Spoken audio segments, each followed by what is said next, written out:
My name is Margaret Whitmore, and the moment my daughter cut me off right in front of everyone was the moment I realized I had raised a stranger. Trust me, you'll regret skipping this story. So before you sit back and listen, take a moment to like the video and subscribe to Grace's Truth. Now get in the mood to listen to this story because it might be the ultimate sweet revenge. It was a Tuesday evening, not a holiday, not a birthday. Just one of those regular dinners they invite me to out of what I assumed was love, or at least habit. Her house smelled of rosemary and roasted garlic. Everything looked magazine perfect. The dining room lit by soft gold chandeliers, jazz humming from invisible speakers, and my daughter Brianna floating from kitchen to table like a hostess trained in some upscale finishing school. "You'll love the lamb, Mom," she said, touching my shoulder with the faintest smile. Imported. Elias made the marinade himself. Elias, my son-in-law. The kind of man who called me ma'am at our first meeting but never once looked me in the eye. Wealthy in that effortless way that made you feel shabby just standing beside him. I used to wonder if it was me being too sensitive. That night, I stopped wondering. Dinner started like any other. Small talk, weather, my granddaughter Emma's school play. Wine being poured generously by Elias, who had the manners of a game show host when guests were present. And then, Brianna put her fork down. That sound, the soft clink. It was like the curtain drop at the end of a play. "I've been thinking, Mom," she said, reaching for her napkin. "It's time we adjust the expectations. Financially, emotionally too." I blinked. "I'm sorry. You've been dependent for a while now," she continued as if she were explaining tax brackets to a child. "We just can't keep doing this. It's not healthy. For any of us." I looked around the table. No one else said a word. Not my son-in-law who just smirked into his wine glass. Not my granddaughter who suddenly became fascinated with her peas. And certainly not Brianna who kept her posture perfect, her voice calm, her words rehearsed. "You mean, you're cutting me off?" I asked just loud enough to silence the clinking cutlery. She tilted her head. "That's not how I'd put it. We're creating boundaries." I felt the room tilt slightly. My body remained still, but inside, I was scrambling, grabbing at memories, at sacrifices, at the endless list of things I'd done for her since the day she was born. "Brianna," I said softly, "this house, your first down payment, your schooling, the loan when Elias lost his job for 3 months, that came from my retirement, from your father's pension after he passed." She smiled, not warmly, not even cruelly, just politely. "I know, Mom, and I'll always be grateful. But that was then. That was then." The phrase sank like a stone in my chest. I didn't cry. I didn't raise my voice. But I tasted something metallic in my mouth. Humiliation, maybe. Disbelief. I looked down at the plate. Perfectly cooked lamb, hand-cut asparagus, saffron potatoes. And it hit me. This entire meal was a performance. A set stage. A gentle execution masked in linen napkins and herb butter. I cleared my throat. "I see. You're still welcome here." "Of course," Brianna added quickly. "We just need to reframe the relationship. Not as a dependent, but as a guest. A guest. In the house I helped them keep. At the table I paid for more than once. On the plate filled with flavors financed by money I never once asked back. They all returned to eating as if nothing had happened. As if I hadn't just been erased politely like a typo in a family novel. I watched the steam rise from the food, felt the silence thicken around me, and inside something broke. But quietly, not with rage, not with tears, just with the cold, precise snap of something that had finally had enough. I looked up at her.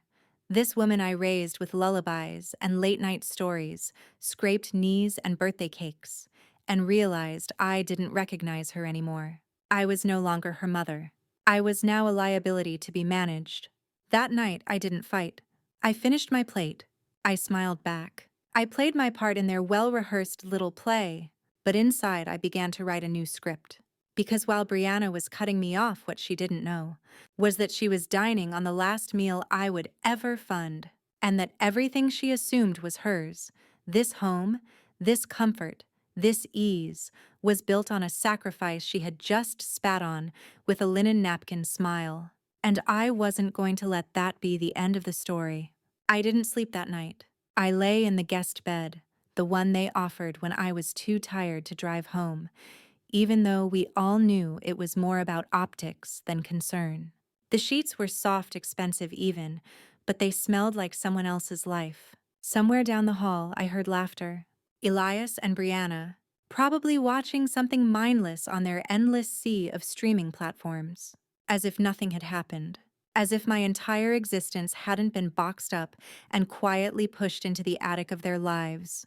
I stared at the ceiling and asked myself the question that had haunted me in soft whispers for years. When did she stop needing me? But now, a more painful question was creeping in louder and more raw. When did she stop loving me? The next morning, she was already dressed. Cream sweater, high-waisted trousers, hair pulled back in that effortless way that screamed status and subtle rebellion. She placed a glass of orange juice on the kitchen island. "You're still welcome to stay the weekend," she said, without looking up from her phone. "I have papers to grade," I lied, grabbing my purse. I hadn't held a red pen in 5 years. She nodded as if that answer satisfied something inside her. On the drive home, I passed the community college where I taught night classes. Past the park where she used to climb the monkey bars while I read lesson plans on a bench.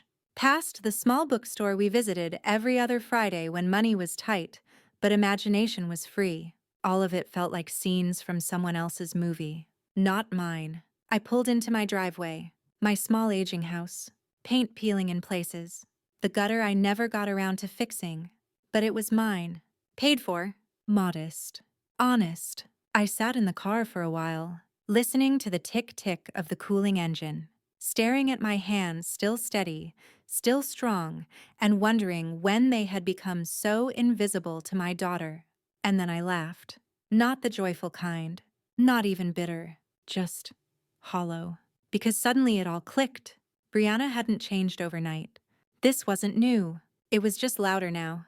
She had always been good at smiling through discomfort, at packaging her judgments in elegant words, at navigating her way through the world by stepping gently over the people who paved the road for her.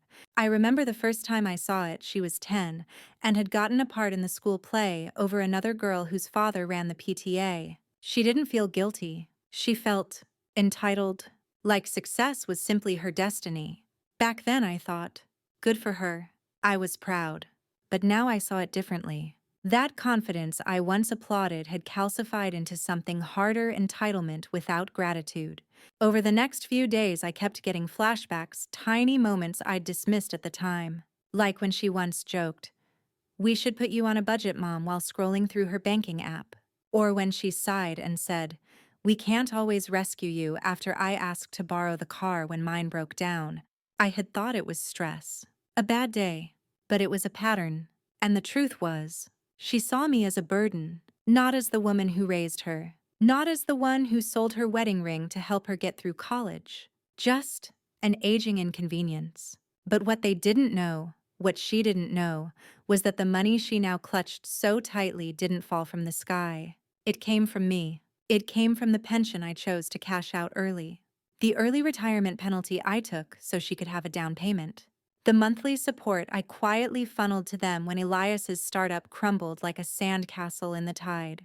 Every dollar in that house echoed my sacrifice, and yet I was the one being cut off. I walked into my living room, opened the old cabinet where I kept the files, the ones labeled "For Brianna Insurance Retirement." I ran my fingers across each folder. Not out of spite, out of clarity. I wasn't going to beg for respect. I wasn't going to argue for a place in her life, but I was going to make sure she understood what it cost me to build the very platform she stood on to judge me.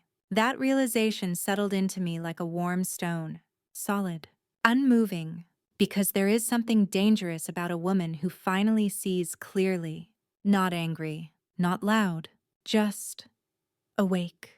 And now I was wide awake. It's funny how a single moment can keep replaying in your head like a broken record, just one sentence, one look, and suddenly your entire past starts to rearrange itself. I couldn't stop seeing it. Brianna's fingers delicately folding her napkin after telling me I was no longer her responsibility. Elias pouring himself another glass of red like he was watching a quiet drama unfold on stage. The food too perfect to feel real. It was like I had stepped into a scene that had been rehearsed without me. But what hit me the hardest wasn't her words. It was the tone, that polished, composed corporate tone she used with clients now turned on me, as if love had been replaced by a spreadsheet.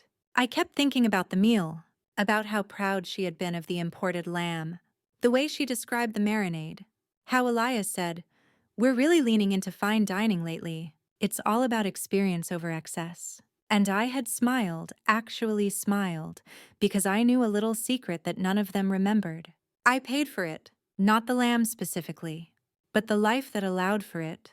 The security that made imported lamb a Tuesday indulgence instead of a once-in-a-lifetime treat. Years ago, when Elias had his entrepreneurial awakening, he burned through every cent of their savings trying to build an app no one understood. They were 3 months behind on mortgage payments and still throwing dinner parties. Brianna called me in tears once. Just once. She never begged. She didn't have to. I wired $40,000 from my early pension withdrawal the next day. No contracts. No strings. Just love. They said thank you, of course. Sent flowers. Even invited me over for dinner. Yes, that's right. A meal very much like the one I sat at last week. A perfect plate. A tidy performance. But this time the script had changed. Now they had climbed far enough up the ladder to look down. And somehow they had rewritten the story so I was no longer the foundation, but the dead weight. I opened my freezer that evening, TV dinners, and half a bag of frozen peas. That was my diet now. Carefully rationed out from a modest Social Security check, and what little was left of the pension that hadn't gone to them.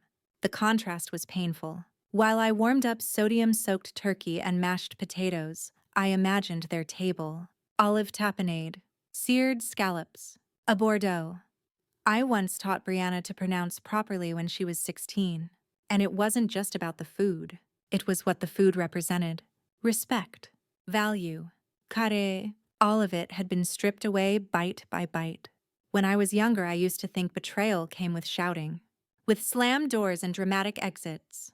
But the deepest betrayals, they come with smiles, with gentle tones, with soft voices saying things like boundaries and healthy distance. I sat down with my plastic tray, tears welling up not from sadness, but from something colder. Clarity. For decades I had made excuses for Brianna.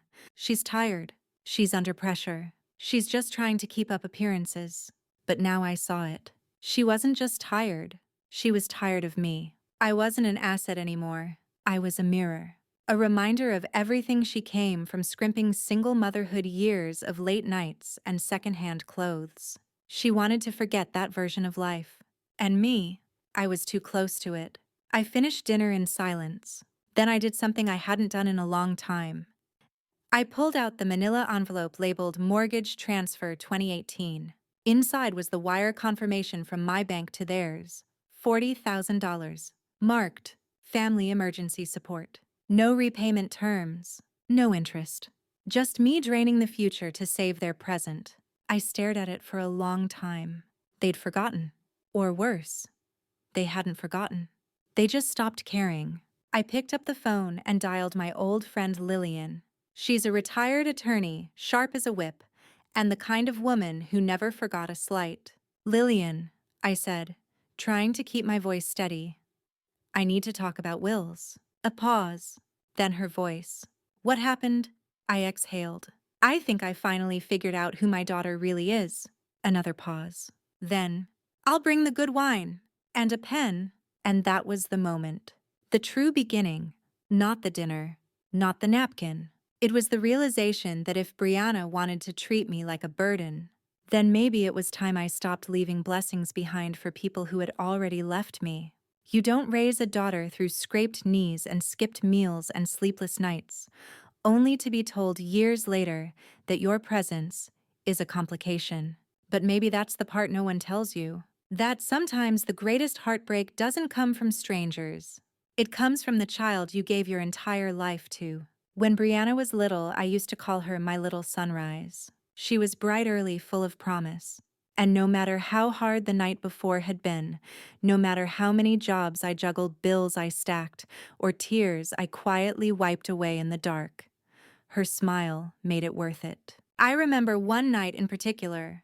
I was working late at the high school grading papers during lunch breaks, taking weekend shifts at the bookstore just to afford her ballet classes.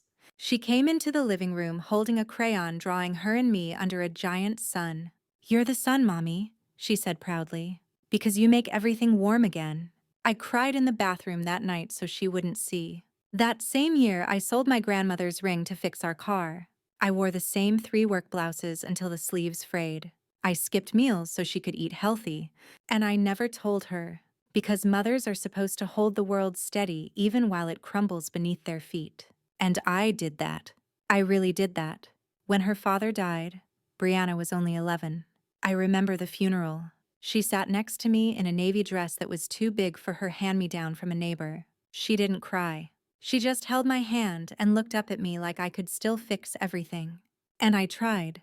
I went back to teaching full-time. I picked up night classes at the community college.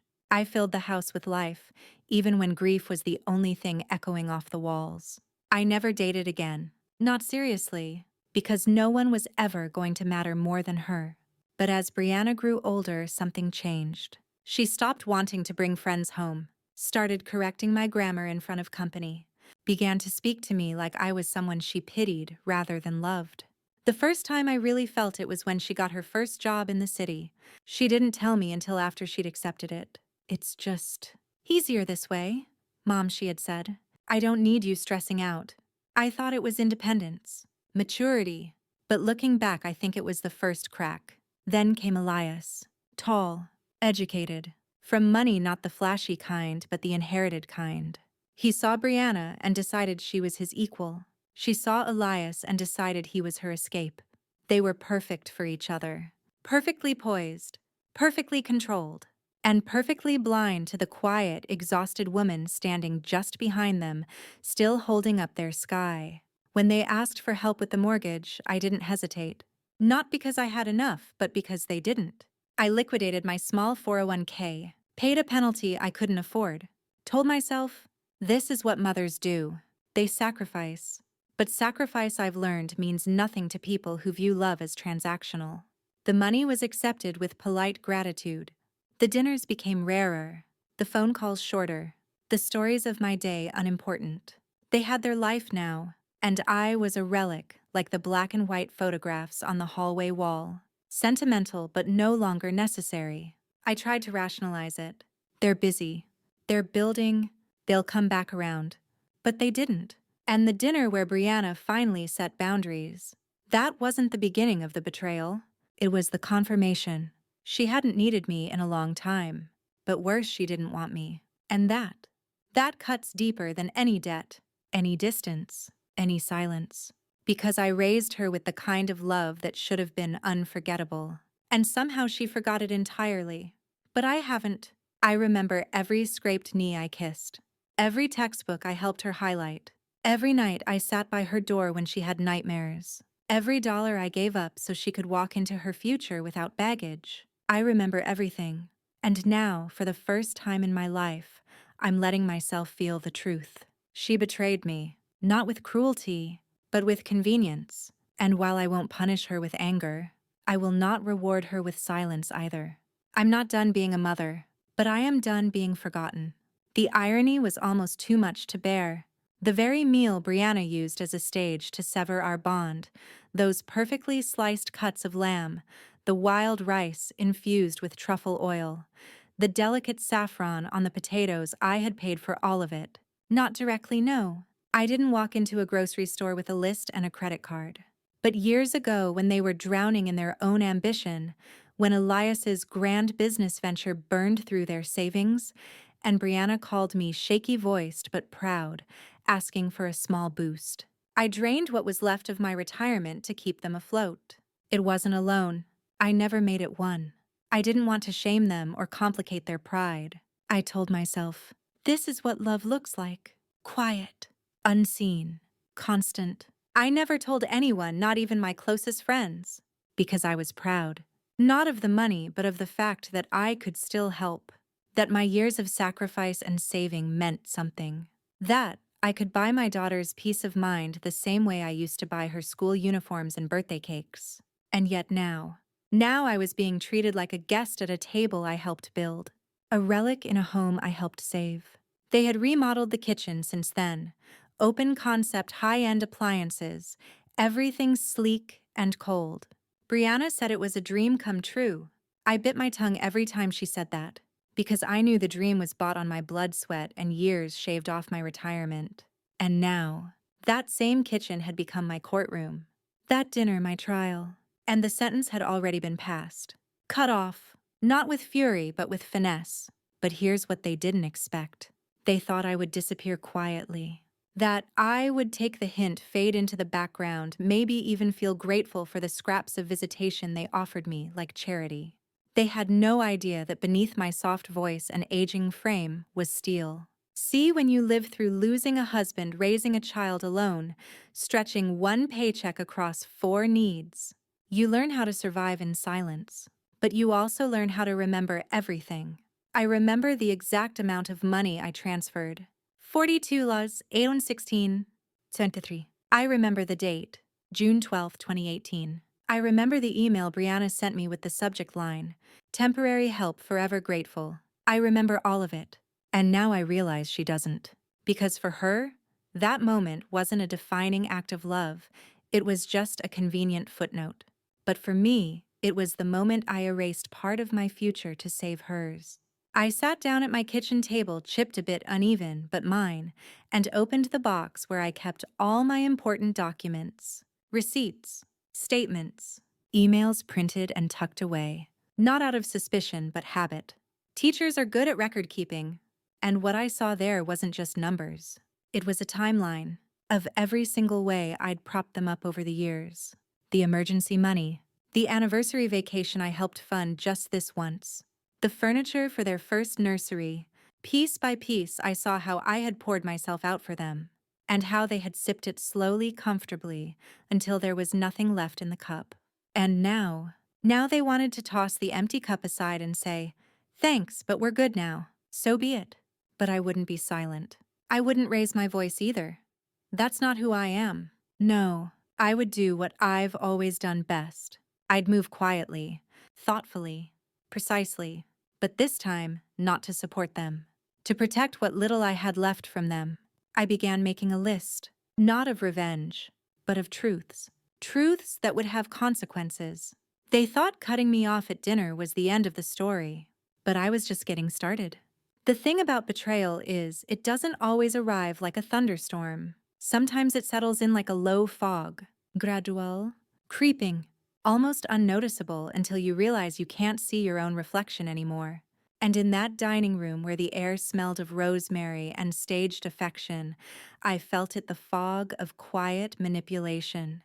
It wasn't just Brianna, it was Elias too. He didn't say much during that dinner, but oh, how he watched. When Brianna delivered her little monologue about boundaries, he leaned back just slightly in his chair, wineglass raised smile tucked into the corners of his mouth. It wasn't a smirk, not quite, but it was something worse, satisfaction. It was the look of someone who'd waited for a long time to see a plan reach its final move. I remember when she first introduced me to him. He was charming, polished, an Ivy League grad who talked about equity markets and microloans over brunch. He wore watches that cost more than my first car, but insisted he was down to earth. I never disliked him, not exactly, but I never trusted him either. There was a coldness behind his eyes, a way of turning every conversation back to himself, and most of all, a possessiveness toward Brianna that never sat right with me. At first, I thought it was just new love. But over time, I saw how he shaped her. She stopped calling as often, stopped asking for advice, stopped sharing anything that mattered. He introduced her to a world where vulnerability was weakness, and people like me, modest aging without wealth or status, were liabilities. At the dinner, every glance he gave Brianna was a silent cue, like she was reading from a script he had coached her through, and she delivered it perfectly. The talk of boundaries, the polite smile, the subtle implication that I was the one who needed to evolve. But I saw it. I felt it. That wasn't my daughter speaking. That was someone else's voice filtered through her lips. Someone who saw me as a threat to their new life, their new image. And that's when it all clicked into place. This wasn't just about money. It was about control. By cutting me off, they were doing more than setting boundaries. They were severing influence, making sure I had no voice, no say, not just in their finances, but in their lives. Because control is easiest when there's no witness.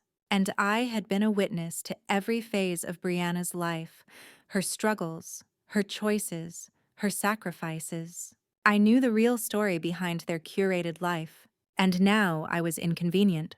So they smiled and they served lamb and they made it feel like it was all coming from love. But what they were really doing was pushing me out, not with cruelty, with calculation. I stared at the last glass of wine Elias poured that night, smooth crimson, expensive. He made a comment about its notes plum and leather and earth, and I thought, this man really believes he's the protagonist in his own novel. I wonder if he realized that every sip he took, every polished stone in their kitchen, every inch of their neatly styled life had my fingerprints underneath. Not visibly, but I knew. They thought I'd forgotten. Or worse, that I'd be too passive to ever remind them. But passivity is not the same as powerlessness. That night, back in my own home, I began writing down the names of every lawyer I knew. Not to sue, but to prepare, because something in my gut told me this went deeper than emotional boundaries. If they were this comfortable cutting me off publicly, who knew what quiet moves they'd already made privately? And I wasn't going to wait to find out. I've always believed in the power of paperwork. Maybe it's the teacher in me, decades of lesson plans, grade books, permission slips. Everything documented, everything accounted for. So when I started to suspect that Brianna and Elias were up to more than emotional distancing, I didn't panic. I started pulling files, and I found exactly what I feared. It started with the joint account. Yes, the one I had added Brianna to when she was in college, just in case she needed to help pay a bill while I was at work. I never removed her. Not because I forgot, because I trusted her. That account was where my pension payouts used to go before I cashed most of it early. And after the withdrawal, I left it mostly dormant. Just a few hundred here and there, enough to keep it active out of habit. Imagine my surprise when I saw a transaction $5, $200 withdrawn 3 months ago, then another, then a wire transfer, all without my knowledge. They weren't large enough to trigger an alert, but they were consistent. And the name on the transfers, Whitmore, Elias. I stared at the screen, my breath thin. This wasn't just a boundary. This was theft. But the real slap came when I called the bank. The representative, young chipper, clearly reading from a script, confirmed that as a joint account holder, Brianna had full rights, even to delegate access, she chirped, so long as it wasn't explicitly revoked. And I had never revoked it, because I never imagined I'd have to. I hung up my hands trembling, and suddenly I saw it all with new eyes. The shift in Brianna's tone over the years, the carefully rehearsed dinner conversation, the boundaries. They weren't setting emotional boundaries. They were cleaning house, preparing to erase me. And then came the will. I'd named Brianna the sole beneficiary of my estate years ago. It wasn't much, a modest house, some savings, an old car, but it was what I had. And I wanted her to have it. Back then it felt like love. Now it felt like ammunition in the wrong hands. Because if she was already helping herself to my past, what would stop her from trying to erase my future? I called Lillian. "Tell me I'm being paranoid," I said. "You're not," she replied before I could finish the sentence. "Come over tomorrow. We'll start fresh." And that's what we did. We rewrote everything, removed Brianna from the will, assigned power of attorney to a trusted third party, locked down every account she still had access to. Lillian was ruthless, precise, fiercely loyal. "You need to understand," she set her glasses low on her nose. "This isn't just about betrayal. This is about legal vulnerability. And you, my friend, are patching a hole in your boat that's already leaking." For the first time in years, I didn't feel like a victim. I felt aware, and that awareness sparked a quiet fury in me. Because they didn't just want me gone. They wanted my name, my resources, my life, without the inconvenience of my actual presence. They wanted to inherit without witnessing, benefit without acknowledging, and they had almost succeeded. But now the game had changed. I was no longer the forgotten mother. I was the woman reclaiming her narrative one signature at a time. It was the smell that brought it all back. Sugar and cinnamon wafting from the kitchen. The same smell that used to fill my house every Sunday morning when Brianna was little. I used to bake cinnamon rolls from scratch kneading dough at 6 a.m. while the world still slept because I wanted her to wake up feeling loved. This time, though, I wasn't the one baking. I was back in Brianna's kitchen reluctantly for Emma's birthday brunch. My granddaughter had insisted I come. "Please, Grandma," she'd whispered into the phone. "You missed Christmas. Just, please." I didn't want to go, but I couldn't say no to Emma. She met me at the door with that same light in her eyes I remembered from Brianna's childhood. Her arms wrapped around my waist, holding tight like someone afraid I might slip away. For a moment I forgot the betrayal. For a moment I let myself love without fear, but only for a moment. Because once I stepped inside, I could feel it again, that performance. Brianna was all soft smiles and perfectly timed laughter. Elias handed me a mimosa, overly polite, as if the last dinner hadn't happened. The room was filled with their friends, most of whom barely looked at me. I was clearly the outlier, the tolerated grandmother, the accessory for family appearances. But Emma clung to me all morning. She wanted to show me her school project. She wanted to sit beside me while opening gifts. And while Brianna smiled through gritted teeth, I could tell Emma still saw me. That gave me the strength to stay. Later, while everyone was outside taking photos, I slipped into the kitchen to catch my breath. And that's when I saw it. Emma's hand-drawn card sitting on the counter, half-folded, addressed to Grandma. I wasn't supposed to see it yet, but curiosity tugged. Inside was a drawing of me and her in the garden. Me with a sun hat, her holding a watering can. Below it, in clumsy handwriting, "Grandma, you're the reason I believe in kindness. I don't care what they say. I know you love me." My chest tightened. I folded the card and tucked it back where I found it, my heart pounding. What they say. What had Brianna and Elias been saying about me? I didn't have to wait long to find out. Emma came into the kitchen moments later. Her eyes darted to the card, then to me. She froze. I put a hand gently on her shoulder. "Emma, I won't ask you to tell me anything you're not ready to say, but have your parents been saying something about me?" She hesitated, then whispered. "They said you're getting confused a lot, that you forget things, that you might need help soon." I stared at her, my breath catching. "I'm not confused, sweetheart." "I know," she said quickly. "I told them. I said you're smart, that you always remember everything. But they said it's just age, that sometimes people don't know when they're slipping." Suddenly it all made sense. This wasn't just about boundaries or financial distance. This was a narrative. They were laying the groundwork to discredit me, to paint me as unreliable, mentally unsteady. So if I ever tried to challenge them legally, emotionally, or otherwise, no one would believe me. They were rewriting who I was. Slowly, quietly. That explained the subtle "are you sure?" questions Brianna had dropped in recent months. The long pauses when I forgot a word. The exaggerated concern when I misremembered what day Emma's recital was. They weren't worried. They were building a case. But they hadn't counted on one thing. Emma, because children may be young, but they know love. They know what safety feels like. And she felt it with me. I knelt beside her. "Emma, listen to me. No matter what anyone says, you are allowed to trust your heart. If something doesn't feel right, it probably isn't. Okay?" She nodded, eyes wide. "I'm okay," I said. "And I'm going to stay okay. Because I've got people who still believe in truth." Emma reached into her pocket and pulled out a crumpled origami heart. "I made this for you, so you don't forget." I smiled, taking it in my hand. "Thank you. But I won't forget, sweetheart. Not now. Not ever." Because now I had proof not just of their schemes, but of the legacy I had actually left behind. Not money, not property, but something stronger. Integrity. And one small voice still brave enough to speak it. I kept the origami heart in my purse. It wasn't much, just a wrinkled scrap of pink paper folded into shape by tiny, determined hands. But to me, it was armor. It reminded me of the one person in that house who still saw me clearly. And on the days when the silence from Brianna became unbearable, I'd hold it like a talisman, like a reminder that I wasn't crazy. I wasn't alone. But even with Emma's light shining through, I still carried weight years of unsaid things. So that week, I did something I hadn't done in decades. I opened the bottom drawer of my desk. There, under old insurance papers and fading recipes, sat a stack of letters I never sent.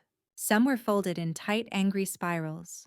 Others were neat, formal, like reports to a therapist I never had. All of them were written to Brianna. The first one I opened was dated August 16th, 1998, the day after she left for college. Dear Brianna, I cried for 3 hours after you drove away. Not because I'm sad you're gone, but because I'm terrified you'll never understand how hard it was to let you go. You think I'm strong, but I'm scared every day. I just hope you call, even once. She never did that week. She called a month later for money. Another letter was written on her wedding day, never given. You looked beautiful today, but you didn't look at me once while walking down the aisle. I felt like a stranger in the second row. I remember the day you told me you'd marry someone kind. I hope that's still true. I want to believe it. And then a more recent one written the night after the dinner where she cut me off. You said you wanted space, but I wonder if what you really want is erasure. I used to be the person you told everything. Now I'm the woman whose name you say through clenched teeth. If this is what love turns into, I want no part of it. As I read through them, I cried. Not the way I cried at the dinner table, quiet, composed, but full-body sobs. The kind of cry that empties you. I wasn't mourning just my daughter. I was mourning the motherhood I thought I had. Because it hit me. I had spent so many years trying to be perfect. Not because I wanted praise, but because I thought perfection was protection. If I did everything right, maybe she'd never have a reason to resent me, to abandon me, to turn cold. But I had been wrong. Some people leave, no matter how hard you love them. And perfection doesn't make you unforgettable. It just makes your absence more palatable. Still, I couldn't throw the letters away. So I stacked them, wrapped them in a ribbon, and placed them in a small box with a note on top. If I die before we speak again, read these. They're the only truth I ever wrote without fear. Then I locked the box in my filing cabinet. I didn't do it to guilt her. I didn't even know if she'd ever read them. I did it for me. Because for the first time in years, I was allowing myself to speak. Not with bitterness, but with truth. And truth, I realize, doesn't need a stage. It just needs a voice brave enough to whisper into the silence. The next morning, I wrote one final letter. Shorter. Kelmer. Dear Brianna, I hope one day you find the version of me you lost. The one who taught you how to tie your shoes, how to say no, how to love gently. I hope when that day comes, you don't feel shame, just memory. Because no matter what you've done, I was still proud the day I brought you into this world. But I won't chase you anymore. If you want me, you know where to find me. Mom, I didn't sign it with my full name. Just Mom. Because that's still who I was, whether she acknowledged it or not. And in that moment, I felt something shift. Not forgiveness, not closure, but clarity. Sometimes the goodbye doesn't come with slammed doors or final screams. Sometimes it's just a letter you fold quietly with shaky hands and tuck into a drawer you may never open again. I didn't hear from Brianna for weeks after Emma's birthday. There were no calls, no texts, not even a passive-aggressive thanks for coming. The silence was so complete it started to hum like a constant background noise in my life. I cleaned the house. I watched old movies. I made tea and let it go cold beside me. I was mourning something invisible, like grieving a person who was still alive. Then one afternoon the phone rang. It wasn't Brianna, it was Elias. I nearly let it go to voicemail, but something inside me, maybe the same impulse that once let him marry my daughter, told me to answer. Margaret, he said, voice smooth, rehearsed. I hope I'm not disturbing you. He always called me Margaret. Never Mom, never even Maggie. Just cold, distant Margaret. I was wondering, he continued, if we could meet. Just the two of us. I almost laughed. Why? There was a pause, then a sigh. Because I think things have gotten messy, and I'd like to clear the air. I agreed, but only on neutral ground, an old cafe downtown, where I used to grade papers on Sunday afternoons. The place hadn't changed much. Still smelled like burned espresso and fresh biscotti. Still had the creaky chairs and the chalkboard menu no one looked at. Elias arrived 5 minutes late in a sharp gray suit, the kind that makes you forget he works in finance and not politics. He sat across from me with a small, polite smile. I didn't return it. I'll get right to the point. He said, Brianna's been stressed. She's worried about you. I gathered, I said dryly. She's worried I'm mentally unstable. He didn't flinch. She's just concerned you're under a lot of pressure. The move, the changes, you've been through a lot. So she's rewriting history instead of asking me how I feel. He leaned back, steepling his fingers. Look, Margaret, we're not trying to hurt you. But there are things that need to be managed. You've got assets. You've got retirement accounts, the house. There it was. He didn't come to clear the air. He came to negotiate ownership. And worse, he thought I'd fall for it. I looked him straight in the eye. You do realize I was a teacher for 40 years, Elias. I taught debate. I can see a manipulation tactic before it finishes breathing. His smile faltered. I'm not signing anything. I'm not giving you access to any account. And if Brianna wants to talk to me, she can come herself. He blinked once, then twice, like someone rebooting. This isn't about control, he said, voice tightening. It's about preparation. God forbid something happens to you. Stop, I said, sharper than I intended. You don't get to wrap this in concern. You've both been laying bricks around me for months. I've seen it. Emma has seen it. You've tried to build a version of me that's easier to dismiss. He said nothing, just stared at the table, hands folded. And by the way, I added that dinner. The one where she cut me off? I leaned forward. You know who paid for that meal? Me. From the retirement card I'd set up years ago for emergencies. His eyes narrowed. That wasn't your money anymore. Excuse me. He cleared his throat. I mean, we thought you weren't using that account. You thought I wouldn't notice? I stood up. My chair scraped against the tile. That's the last time you'll underestimate me. I walked out of that cafe without looking back. By the time I got home, something had shifted inside me. For months, I'd been trying to hold on to the idea of family, trying to believe that love meant patience, even when it hurt. But now I understood something deeper. Family isn't just blood. It's not even shared memories. It's who shows up when you're broken, who stands with you when your voice is dismissed. And in that moment, I realized I'd been trying to save something that didn't want saving. But I still had one card left to play. Because what Elias didn't know, what even Brianna didn't fully understand, was that I had copies. Every financial record, every transaction, even the ones they didn't think I noticed. Especially those they thought I was old. They forgot I was meticulous. And I was ready to show them exactly what a retired literature teacher with a spine made of steel could do when cornered. The moment I walked back into my house after that cafe meeting, I didn't cry. I didn't sit in silence and let the grief soak through me like I had before. I went straight to my filing cabinet. I pulled out every folder labeled with my name and social security number, every bank statement, insurance document, property tax receipt, and retirement fund report. I laid them across my dining table, ironic, really the same place where they had quietly tried to erase me. I made tea not for comfort this time, but for fuel. Then I got to work. I wasn't some clueless old woman fumbling with passwords and paper trails. I'd been managing my finances solo since Brianna's father passed away 22 years ago. I knew every penny I had, every beneficiary named, every clause in my trust documents. And slowly, with every sheet I scanned and every account I reviewed, a bigger picture began to take shape. Elias had been sniffing around. Quiet changes to my online accounts. Tiny login attempts I hadn't made, time-stamped at odd hours. A forgot password request on my Fidelity account just 2 days before our dinner. He was fishing, and he thought I was blind. But what sent cold rage up my spine was this. I found a draft of a power of attorney document with my name on it unsigned. It was pre-filled. Just needed a date and my signature. It listed Elias as my agent, giving him authority over every part of my life. Medical, financial, even property decisions. He had been preparing to take control of me.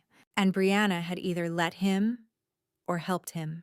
I pressed my hand over my heart, grounding myself. This wasn't paranoia. This was a planned takeover. They were trying to make me legally irrelevant while pretending to be loving children. That's when I knew. Silence wasn't protection anymore. It was permission. And I was done granting it. I made 2 calls the next morning. One to my lawyer, an old friend from my teaching days, who now specialized in elder protection law. The other was to Emma's school. I asked to schedule lunch with her the following week. I knew Brianna and Elias wouldn't be home. Brianna was flying to Dallas for a conference, and Elias had back-to-back meetings all week. They'd told Emma they were too busy for her parent-teacher day, so I stepped in, not just as her grandmother, but as the only person in her world willing to speak truth. That Friday, I walked through the school doors with my head held high. Emma's face lit up when she saw me. That smile. It reminded me of the child Brianna used to be before coldness took over. We sat on the playground bench after her class visit, sipping juice boxes like we were co-conspirators. She nudged me. "Grandma," she said, eyes squinting up at me in the sunlight. "Did you really fold that heart back when Mom was little?" I smiled. "Yes, I did. And you folded it the exact same way." She beamed. "Does that mean we're the same?" "No," I said gently. "It means we understand each other. And that's even more special." There was a long pause. Then she whispered, "I heard Mom and Dad talking. They said you were not well. Is that true?" I swallowed the lump in my throat. "No, honey. I'm just not the version of me they want me to be." She nodded slowly, like she understood more than an 8-year-old should. "When I'm big," she said, "can I still visit you if they say no?" I looked into her eyes. "Yes. Always." And I meant it. Because even if I couldn't fix what Brianna had become, I could protect the part of her that hadn't turned cruel yet.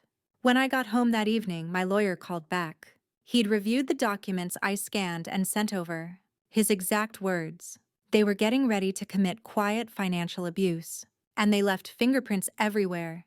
We made a plan. A new trust document that placed my estate in a protected format with clauses that revoked access to anyone who had shown coercive behavior. We updated my will, removed Elias as an emergency contact, and restructured my account so that a neutral third-party administrator would manage them if I ever became incapacitated. I added a final clause: a sealed envelope to be opened by Emma when she turned 18. Inside, a letter and a key to the file box in my cabinet. Let them call it dramatic. Let them call it unnecessary. But I call it insurance, not for my money, but for my voice. Because if Brianna tried to erase me, I'd already written my name in permanent ink. 2 weeks passed. Brianna still hadn't called. Neither had Elias. But I could feel them circling like vultures, waiting to see if I'd crumble. Instead, I started gardening again. It may sound small, but for me, touching the soil, kneeling beside the earth I owned, was a kind of resistance. I planted lavender and sage, things that would root deeply and bloom in time. I wasn't just planting herbs. I was planting proof that I planned to be here, and I wasn't going anywhere. Then came the letter. Not a phone call, not a visit. A certified envelope slid into my mailbox, hand-delivered by a courier, stamped with the logo of a legal firm Elias had used in the past. Inside was a drafted proposal for care support, a veiled attempt to have me transition into a long-term living solution so that family obligations could be more easily coordinated. They wanted me in a facility. They wanted my house emptied. They even included a timeline: 6 weeks. I almost couldn't breathe. The last page included a courtesy document, a suggestion to sign over property titles to streamline inheritance responsibilities. They didn't just want to move me out. They wanted me to fund the process. The betrayal was so deep it felt surgical. That night, I didn't sleep. I sat in my living room with the lights off, just watching the hallway where the light from the porch spilled in. Memories came like waves, soft and cruel. Brianna's first birthday party on that very porch. Her college letter we read in the kitchen. The tears she cried when Emma was born, and I held her whispering, "She's going to be all right, baby." And now this. I wasn't sad anymore. I was burning. The next morning, I packed a box. It wasn't large, but what was inside mattered. copies of my trust papers, medical directives, and a USB stick containing the digital trail of Elias's attempted logins and drafted POA. I hand-delivered it to my attorney. He skimmed through it and looked up at me with new eyes. "You want to go public with this?" "No," I said calmly. "I want to scare them." That's when we initiated the plan. A formal legal letter from my attorney was sent to Brianna and Elias, detailing the attempted financial manipulation, the unauthorized legal drafts, and the proposal to move me from my property under false pretenses. It warned of the potential for criminal inquiry, but the final paragraph was what mattered. Our client has preserved all relevant documentation, communications, and account activity. Any further attempt to interfere with her autonomy, assets, or well-being will be met with full legal action. Consider this your only notice. 3 days later, Brianna showed up at my door, unannounced. Tight smile, hands clutching a handbag too small to hide the storm in her eyes. I let her in. We stood in the foyer. Neither of us sat. "I didn't know Elias sent that letter," she said first. "He didn't consult me." I raised an eyebrow. "But you signed the draft documents 2 weeks earlier." Her lips parted. I could see the lie forming, then dying halfway through her throat. "I was trying to protect you," she said softly. "You've been distant. You've made things difficult." "I've been grieving," I said, "while you were plotting." "That's not fair." I stepped closer, gently but firmly. "No, Brianna. What's not fair is you using Emma's love as a pawn. What's not fair is calling me unstable in private and gracious in public. What's not fair is that dinner your big performance paid for with the savings I spent a lifetime building." Her eyes filled, but I didn't soften. "I taught you better," I said. "I taught you empathy, boundaries, love that didn't come with strings or lies. But you traded all that for control. And I'm done letting you rewrite me to fit the narrative in your head." Silence. Then, "What do you want?" I almost laughed. "Nothing. That's the part you don't get. I don't want your apologies or your fake reconciliation. I just want you to understand this house. This life, me. They're not yours to manage. Not now, not ever." She nodded slowly, like someone processing a verdict they didn't expect to lose. "I should go," she whispered. "Yes," I said. "You should." As she stepped onto the porch, she turned back one last time. "She'll hate me someday, won't she?" I didn't answer. Some truths are too heavy to hand someone all at once. But deep down, I hoped she'd at least remember how it felt, losing the only person who once believed she could be more than this. The porch door clicked shut behind her, but the echo stayed with me for hours. Even after Brianna's car pulled out of the driveway, I stood there gripping the frame like I needed to remind myself I was still rooted, still here. I was, and I would be. But something else had shifted. Not just between us, but within me. For months, I'd been surviving on the edges of my own life, watching the people I loved most rewrite me into a problem to be solved, a burden to be relocated. And now, I'd taken that story back. But it didn't feel victorious. Not yet. It felt hollow. Because the truth is, when your child turns on you, not in a burst of anger, but in the cold language of estate planning, it wounds you in places no apology can reach. That night, I found myself pulling out Emma's old drawings again. The one with the folded paper heart. I smoothed it out, every crease now soft from years of unfolding. In her handwriting, "To Grandma, you are my safe." It hit harder than ever before. I'd spent so long trying to be safe for them, I forgot to be safe for me. The next day, I called my lawyer again. I asked him to begin one final task. He sounded surprised. "You sure about this?" he asked. "Yes," I said. "I want a deed transfer. Not to Brianna. Not to Elias. I want it held in trust for Emma, but locked until she's 25. We filed it that week. The house, my most valuable asset, would be protected from any interference. No early access. No override. I even included a clause. If anyone tried to challenge the deed or manipulate Emma into releasing it early, the trust would default to a charitable education fund. They'd lose everything. And in its place, generational freedom. It was the only kind of legacy I could offer now. Afterward, I did something I hadn't done in years. I hosted Sunday dinner, just for myself. I set the table with the good china, lit candles, poured a glass of red wine, and I made the same pasta I used to serve Brianna as a child, the one she always said tasted like home. I ate slowly, in silence. No bitterness in the air, no quiet manipulations. Just me and peace. It was the most fulfilling meal I'd had in months. But then, halfway through dessert, the phone rang. It was a number I didn't recognize. Local. Hello. Hi, Grandma. My heart skipped. Emma.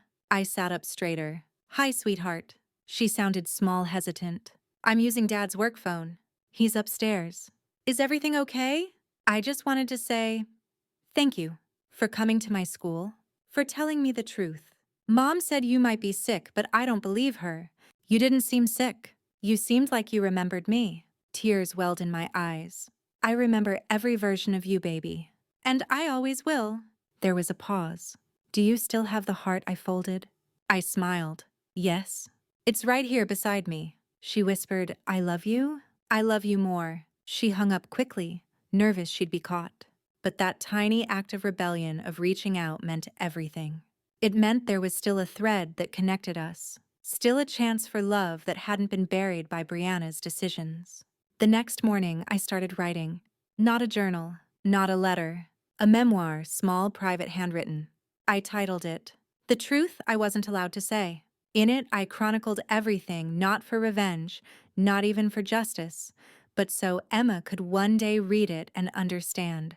Her grandmother fought, not just for her dignity, but for her, for the legacy of kindness that had been slowly erased from their family.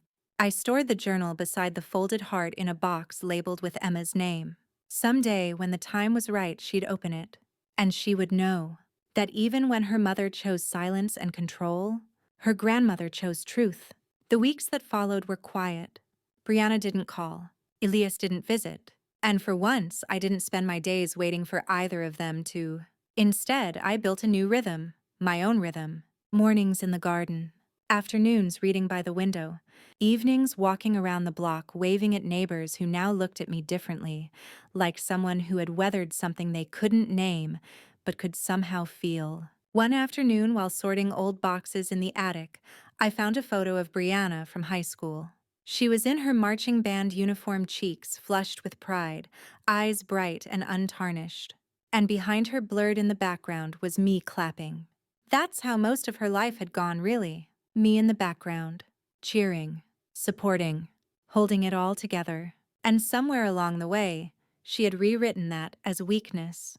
But now I saw it for what it was. Love in its most invisible form.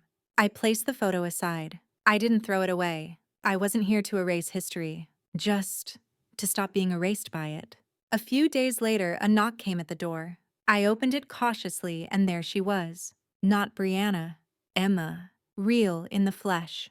Her backpack still slung over one shoulder, her cheeks flushed with something between fear and determination. Mom thinks I'm at Nora's, she said quietly. But I took the bus. I blinked. You took the bus here? She nodded, eyes wide. I wanted to see you. I stepped back. Come in. She dropped the backpack by the door and rushed into my arms. It wasn't a soft hug. It was urgent. The kind of hug you give when you've been told to forget someone, but your heart remembers them anyway. We sat on the couch. I made us tea. Real tea, the kind she always loved with too much honey. And for a moment, everything felt just as it used to. I read one of the letters, she said. The ones you left for me at school. I kept it. My breath caught. I know something's wrong with Mom, she added. She doesn't let me ask questions. When I do, she just gets quiet. And I know you're not the problem. Tears burned my throat, but I kept my voice steady. I'm sorry, baby. You should never have been put in the middle of this. You didn't put me there, she said. They did. We sat in silence. Then she pulled something out of her backpack, a small wrapped package. I brought you this. I opened it slowly. It was a new paper heart, folded carefully. On the inside, a single sentence in her looping handwriting. I still feel safe with you. I almost broke. I don't know how long I can keep seeing you without them finding out, she whispered. But I'll try. I want to know you. For real. You will, I said. On your terms. When you're ready, she nodded.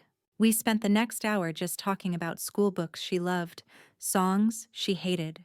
It was ordinary and magical all at once. And when it was time for her to leave, I walked her to the edge of the yard. We didn't hug then. It would have drawn too much attention. But just before she turned away, she said, "I'll come back, I promise." And she did. Every couple weeks, always careful, always clever. Sometimes she brought cookies she made at Nora's. Sometimes just a story. But each visit stitched back a piece of something that had been torn. She never said anything bad about her mother. And I never asked her to, but we both knew. The silence said enough. And still I hoped. Not for reconciliation, but for clarity. That one day Brianna might see what she threw away. Because if she ever dared to knock again, I needed to know who I would be when I opened that door. Not the mother hoping to be accepted, but the woman who had already survived her daughter's worst and still chose to protect her granddaughter's best. The last time I saw Brianna, she didn't come to me out of guilt or love. She came because she needed something. It was mid-July, heavy with the kind of heat that sticks to your skin. I was in the garden pruning back the rosebush when I heard the unmistakable crunch of tires on gravel. I didn't need to look up. I knew who it was before I saw her. She walked toward the porch with the same clipped stride she used in high school when she was coming home with bad news and wanted to pretend she wasn't afraid of how I'd react. "Mom," she said sharply, "can we talk?" I set my shears down, wiped my hands on my apron, and opened the screen door. I suppose she didn't ask to come in. Didn't even fake a smile. She stood stiffly on the porch like a salesperson who wasn't sure if the homeowner was worth her time. "I heard you move the deed into a trust. For Emma." I raised an eyebrow. "Is that what brought you back here?" Her jaw clenched. "You think this is noble?" "I think it's necessary," I said simply, "to protect what matters. And to make sure she has a chance at a life that doesn't depend on anyone's manipulation." "You always act like a victim." She said the words practically hissing from her lips. "But you're just as controlling as the rest of us. You're cutting me out." "No, Brianna. You cut yourself out a long time ago. I just stopped leaving the door open for you to come and go as you please." For a second I saw something flicker in her eyes. Hurt, maybe. Or realization. But she blinked and it vanished. "This isn't over," she said, turning toward the steps. "Brianna." She stopped without turning. "You're not beyond forgiveness," I said quietly. "But you'll need to ask for it. Not just from me. From Emma too. And I pray she's more generous than you've been." She didn't reply. She got in the car, pulled out of the driveway, and drove off without looking back. And I stood there, hands still dirty with earth heart, unexpectedly calm. Because something had shifted. For the first time, I didn't feel broken by her presence. I felt free. That freedom wasn't loud. It wasn't triumphant. It was slow and quiet, like the way morning light creeps across a floor before you notice it. I started waking up before sunrise again. I baked more. I joined the library's adult book club, and Emma kept visiting more regularly now, each visit folding a little more of our bond back together.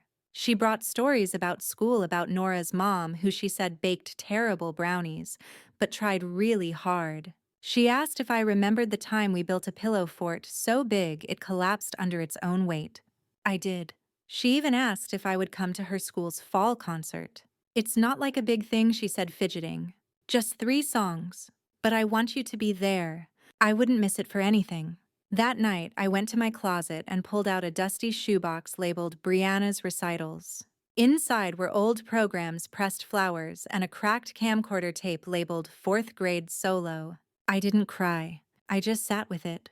And after a while, I added a new folder beside it. This one read in clean, neat pen, "Emma's Moments." One evening, Emma asked me a question that caught me off guard. "Do you think people can change?" I hesitated. "I think people can choose, but most don't." "What about Mom?" That was the test. "I think your mom is smart and strong, and she wants to be loved. But right now, she's scared of what love without control looks like." Emma nodded, not looking at me. "She says you manipulated me." "That's not true," I said gently, "but I understand why she feels threatened. Because what we have doesn't come with strings." Silence settled between us. Then she said, "I believe you." That fall concert came faster than I expected. I wore a pale lavender blouse and even curled my hair a little. I arrived early and sat in the second row. Emma had said the front row was for try-hard parents. When she walked on stage, violin in hand, her eyes scanned the crowd, and when she saw me, her face lit up. She played beautifully, even missed a note halfway through, wrinkled her nose, and kept going.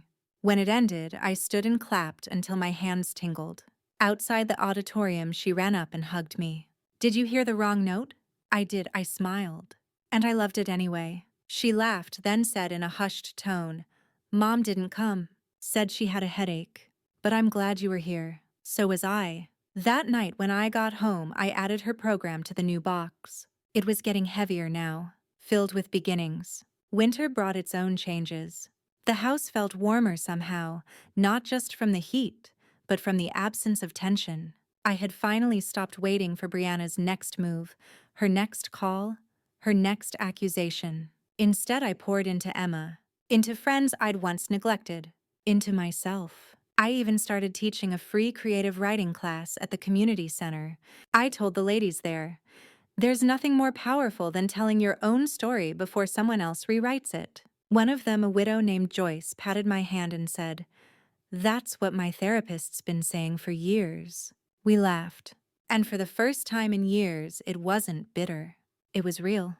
Christmas came. I wasn't expecting anything.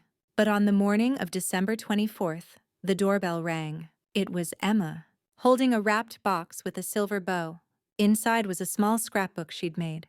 The title read, "Nana's House, My Favorite Safe Place." Each page held a photo, a drawing, or a note.